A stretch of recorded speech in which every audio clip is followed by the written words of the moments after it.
말씀입니다. 창세기 25장 19절부터 마지막 절까지 한 절씩 교독하겠습니다. 19절 제가 먼저 읽겠습니다. 아브라함의 아들 이삭의 족보는 이러하니라. 아브라함이 이삭을 낳았고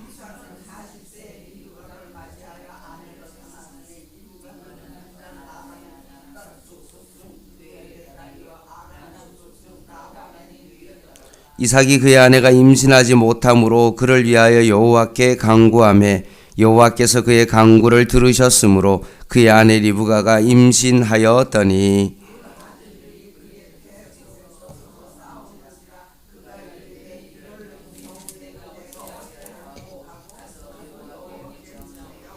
여호와께서 그에게 이르시되 두 국민이 내 태중에 있구나. 두 민족이 내 복중에서부터 나누이리라.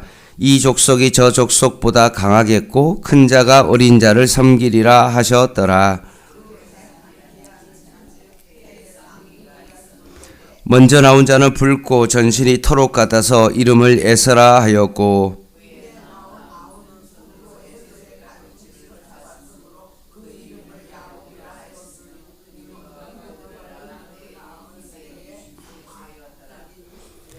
그 아이들이 장성함에 에서는 익숙한 사냥꾼이므로 들 사람이 되고 야곱은 조용한 사람이었으므로 장막에 거주하니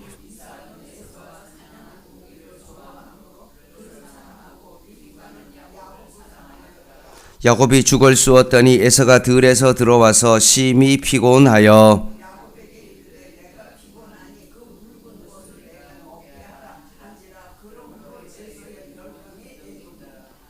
에돔이 이르되 형의 장자의 명분을 오늘 내게 팔라.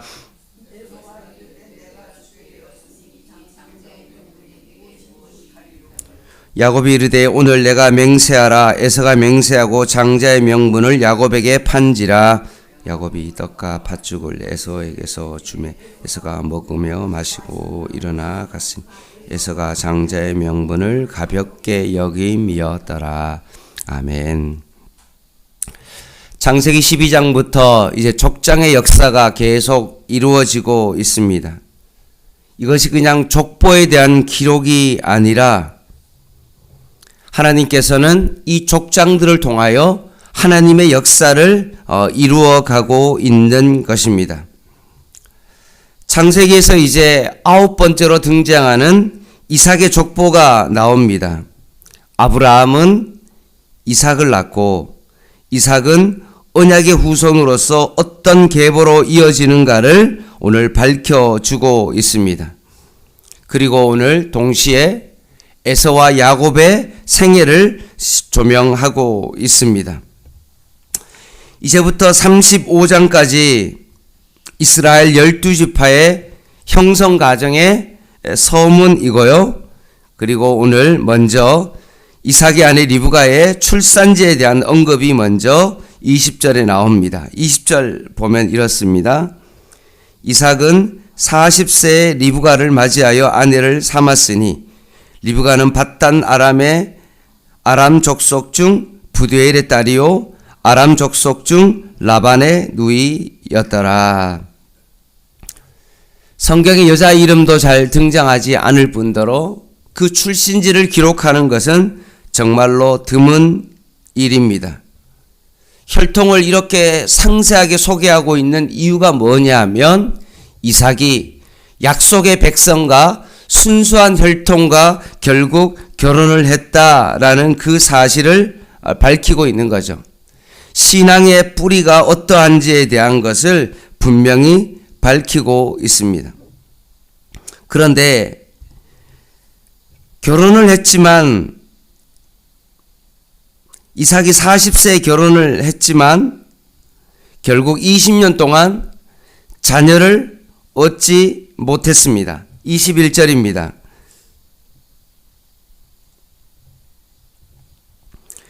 이삭이 그의 아내가 임신하지 못하므로 그를 위하여 여호와께 간구하매 여호와께서 그의 간구를 들으셨으므로 그의 아내 리브가가 임신하였으니 라고 되어 있습니다. 왜냐하면 아브라함의 후처 그두라를 통해서도 6명의 형제가 낳습니다. 그리고 하가를 통해 낳은 이스마엘도 동일하게 12지파를 이룰 만큼 많은 자녀들이 임신하게 된 거죠. 그러니 이삭이 마음 가운데 참 불안한 겁니다. 자기가 결혼했음에도 불구하고 자녀가 낳지 않으니까 결국 자신의 문제를 가지고 하나님 앞에 기도하기 시작했고, 그 기도 가운데 하나님께서 응답해 주셨습니다. 하나님이 그냥 결혼하자마자 이삭이 리브가를 통해서 자녀를 충분히 낳을 수도 있었겠죠. 그럼에도 그렇게 하지 않은 이유가 뭡니까? 이것은 자연적인 어떤 출생으로 인해서 이루어지는 것이 아니라 이 모든 것들이 하나님의 역사 가운데 이 모든 것들이 이루어짐을 보여주시기 위해서 그렇게 하신 것입니다. 아브라함이 이삭을 낳을 때도 정말로 마찬가지이고, 이삭이 동일하게 자녀를 낳을 때도 마찬가지입니다. 그런데 그 태 속에 있는 쌍둥이가 결국 싸웠다고 기록하고 있습니다. 22절입니다. 그 아들들이 그의 태 속에 서로 싸우는지라 그가 이르되 이럴 경우 내가 어찌할꼬 가서 여호와께 묻자온대 라고 했을 때 결국 태중의 쌍둥이가 싸우게 된 것입니다.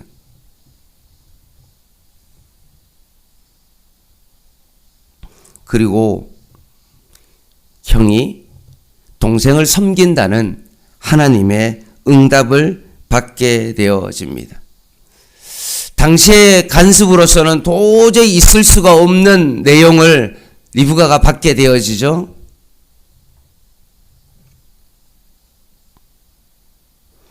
제 생각에 아마 리브가는 하나님께서 하시는 이 말씀을 도저히 이해할 수가 없었을 것입니다. 하나님께서 왜 이렇게 하시지? 왜 형이 동생을 섬긴다는 것은 이해할 수가 없는 내용이었습니다. 그럼에도 불구하고 이 모든 것들은 하나님의 절대 주권입니다.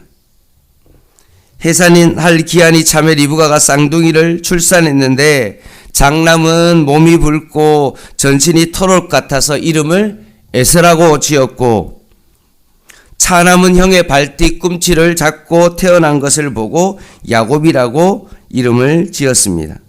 성장 과정이 27절에 나옵니다. 에서는 익숙한 사냥꾼이 되었으므로 들 사람이 되었고, 야곱은 조용한 사람이므로 장막에 거주하게 되어집니다. 그래서 이삭은 사냥꾼인 뭔가 남성미가 넘치는 에서를 사랑하게 되었고, 리브가는 늘 장막에 거주하는 조용한 사람 야곱을 좋아하게 된 것입니다. 지금으로 말하면 뭔가 성공지향적인 에서와 그리고 조용히 뭔가 장막에 머물고 말씀과 기도에 어떤 전념하는 사람, 뭔가 올바른 것이 무엇인가를 따지는 어떤 책망할 데가 없는 야곱을 사랑하게 되어집니다. 어떤 성격이 더 좋다, 그런 것은 없습니다. 분명히 하나님께서는 각자의 기질 안에서 하나님께서 주시는 바른 인격과 신앙으로 가꾸어 가는 것이 중요한 거죠. 성격이 활달하기 때문에 참 좋은 성격이다, 아니면 정말 성격이 조용하기 때문에 정말 이것은 잘못됐다, 그런 것은 절대로 아니라는 것입니다. 그런데 문제는 28절부터 나오는데 어느 날 사건이 발생합니다. 두 형제 신앙관이 드러나게 되어지는데, 장자는 그 모든 아버지의 승계권을 이어받습니다. 그러니까 하나님의 말씀으로 가정을 다스리는 사람이 장자이죠. 그리고 장자는 2배의 축복을 받게 되어지는 것입니다. 그런데 오늘 이 에서가 육체적인 어떤 필요 때문에 이 장자의 명분을 가볍게 여기고 결국 눈앞에 배고픔 때문에 그 장자를 팔게 되어집니다. 29절입니다. 야곱이 팥죽이겠죠? 죽을 쑤었더니 에서가 들에서 들어와서 심히 피곤하여 라고 되어 있습니다. 여기서 피곤하다라는 것은 황폐한 땅이다. 뭔가 물이 없어서 수분이 없어서 뭔가 쩍쩍 갈라진 어떤 그런 땅과 같이 지금 에서가 사냥을 너무나 막 미친 듯이 막 그렇게 함으로 말미암아 기력이 완전히 다 빠진 상태입니다. 그러니까 아무것도 그냥 할 수 없는 겁니다. 사냥을 하고 들어와서 뭔가 뭐 음식을 만들거나 뭔가 차려 먹을 그런 기운이 전혀 없을 때 야곱에게 그 배고픔을 호소하자 야곱이 장자의 명분을 가지고 딜을 하게 되어집니다. 31절입니다. 야곱이 이르되 형의 장자의 명분을 오늘 내게 팔라. 에서가 이르되 내가 죽게 되었으니 이 장자의 명분이 내게 무엇이 유익하리요? 라고 하면서 장자의 명분을 쉽게 넘겨준 것입니다. 야곱은 형 에서의 장자의 축복권을 가로채웠고 에서는 당장의 그 배고픔 때문에 장자의 명분을 쉽게 생각하고 동생의 요청을 받아들이게 된 것입니다. 이런 에서에게 있어서 히브리서 기자는 이렇게 에서의 행동을 표현합니다.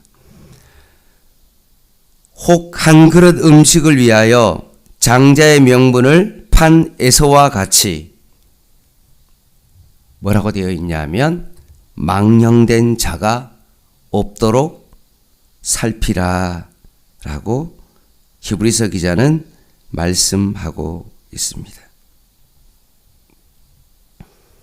하나님의 그 언약과 장자의 명분을 너무나 쉽게 생각한 그 에서에 대해서 그 사람은 바로 망령된 자다라고 말씀합니다. 하나님의 말씀보다 에서에게 있어서 사냥이 더 우선이었다는 것입니다. 넓은 들판이 더 그에게 있어서 우선순위였기 때문에 그렇습니다. 말씀을 마무리하겠습니다.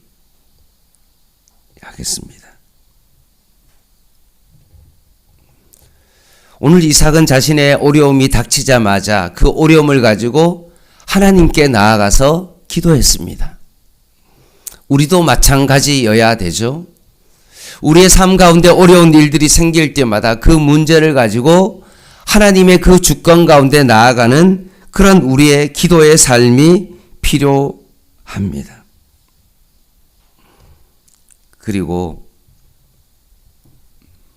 이삭이 하나님의 말씀을 참 경홀히 여기고 세상의 사냥이 내 삶 가운데 더 좋아서 그렇게 세상 가운데 그렇게 날뛰고 하나님이 약속한 그 장자의 명분을 너무나 쉽게 여긴 것처럼 혹시나 우리도 이삭처럼 망령된 자가 되어 있는지는 아닌지를 다시 한번 우리의 삶 가운데 날마다 점검해야 됩니다.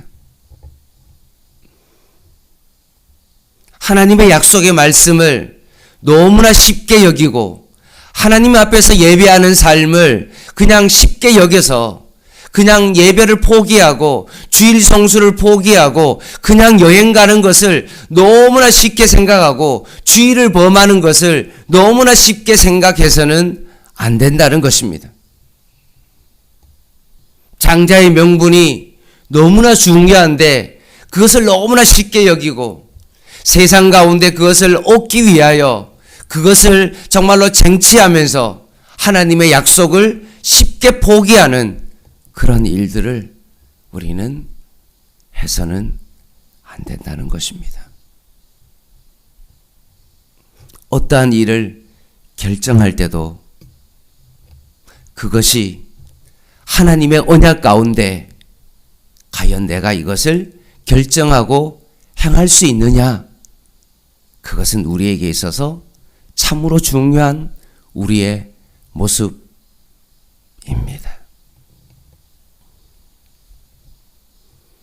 그래서 저는 최근에 어떤 일을 결정할 때마다 늘 이 생각을 합니다. 예수 그리스도, 이것을 저는 날마다 외칩니다. 내가 이 결정을 해야 될지 저 결정을 해야 될지 제가 판단이 잘 안 설 때, 이럴 때마다 저는 날마다 예수 그리스도를 외칩니다. 혹시나 내 삶 가운데 죄가 막 들어올 틈을 타서 내 마음 가운데 뭔가 그런 것들을 정말로 사탄이 나를 공격할 때마다 예수 그리스도를 묵상하고 예수 그리스도를 외칩니다. 나는 예수와 함께 죽고 나는 예수와 함께 산 사람이다. 에서가 그냥 내 마음이 땅바닥 갈라진 것처럼 갈라졌을 때, 그냥 육체의 어떤 그 모습 속에 그것이 보기에 좋고 내 배고픔을 채우기 위해서 그것을 덥석 물어버리는 그런 삶을 살아가는 것이 아니라 하나님의 약속을 더욱더 굳게 잡고 하나님께서 원하시는 것이 무엇인지를 바라보며 내 삶 가운데 예수 그리스도만이 드러날 수 있는 그런 삶을 살아갈 수 있도록 날마다 예수 그리스도를 우리의 삶 가운데 선포하고 고백하며 그 영광 가운데 나아갈 수 있는 저와 여러분 되시기를 주님의 이름으로 간절히 부탁을 드립니다. 기도하겠습니다.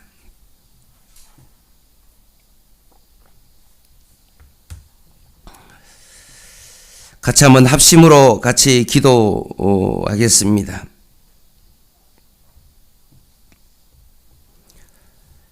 오늘부터 청소년부 수련회가 시작되어지고요. 내일부터 어린이부서 여름 성경학교가 시작되어집니다. 하나님, 수련회와 성경학교를 붙잡아 주시고 우리 아이들이 세상의 가치관을 가지고 살아가는 것이 아니라 오직 성경적인 가치관과 세계관을 가지고 이 여름 성경학교에 큰 은혜 받게 하여 주시고 약속의 자녀로서의 삶을 살아갈 수 있는 귀한 은혜의 시간 되게 해달라고 오늘 이 아침에 같이 한번 합심으로 통성으로 여름 성경학교와 수련을 위해서 같이 한번 하나님 앞에 같이 한번 기도하도록 하겠습니다. 기도하겠습니다. 하나님 아버지, 오늘도 이 새벽에 하나님의 전에 나와 하나님 아버지 합심 기도하며 주님 앞에 간절히 기도합니다. 오늘부터 시작되어지는 하나님 아버지 양문교회 청소년부 수련회를 주님께서 기억하여 주시고 내일 시작하는 하나님 어린이부서 여름 성경학교를 하나님의 손에 맡기오니 하나님께서 은혜 가운데 역사하여 주시고 우리 아이들이 힘들고 어려울 때마다 하나님 앞에 기도하는 자녀 되게 하여 주시고 이번 성경학교와 수련회를 통해서 하나님을 더욱더 깊이 만나는 하나님의 은혜가 있게 하여 주시옵소서. 오직 예수 그리스도가 그들의 삶에 있어서 하나님 아버지 코치가 되게 하여 주시고 오직 하나님의 말씀 가운데 인도함을 받는 우리 모든 자녀들 되게 하여 주시고 다음 세대를 바라보며 간절한 마음으로 기도할 때 성령께서 역사하여 주시고 교회는 하나님 이것을 바라보며 더욱더 기도할 때 주님 역사하여 주시고 주님 함께 하여 주시옵소서.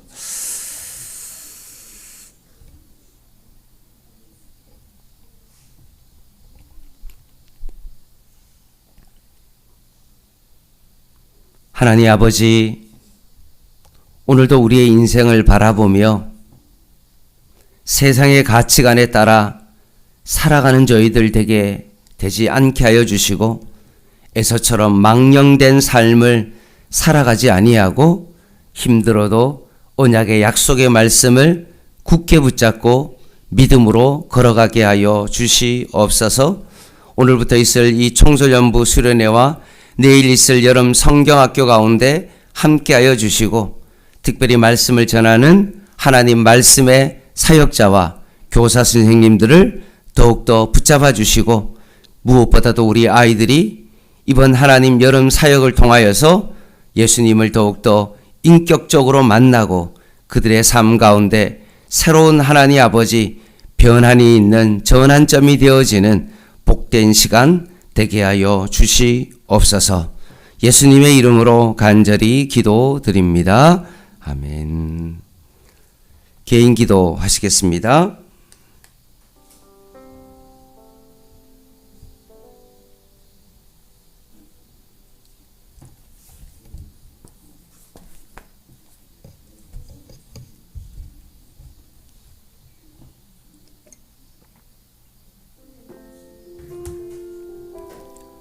하나님, 그리스도인의 정체성을 쉽게 여기지 않게 하옵소서. 내가 예수 믿는 것을 가볍게 여기지 않게 하시고, 약속의 자녀로서의 그 삶을 살아가게 하여 주시옵소서. 당장 힘들다고 그것을 포기해버리고 아무것도 아닌 것처럼 그렇게 버리지 않게 하시고, 힘들어도 하나님 아버지 하나님의 말씀대로 살아가게 하시고, 말씀과 기도의 삶을 잃어버리지 아니하고 하나님 앞에 예배 중심과 교회 중심으로 살아가는 고람대오의 삶을 살아가게 하여 주시옵소서. 여호와 앞에 오늘도 살아가게 하여 주시고, 오직 우리의 삶 가운데 예수 그리스도만을 바라보고 외칠 수 있는 저희들 되게 하여 주시옵소서.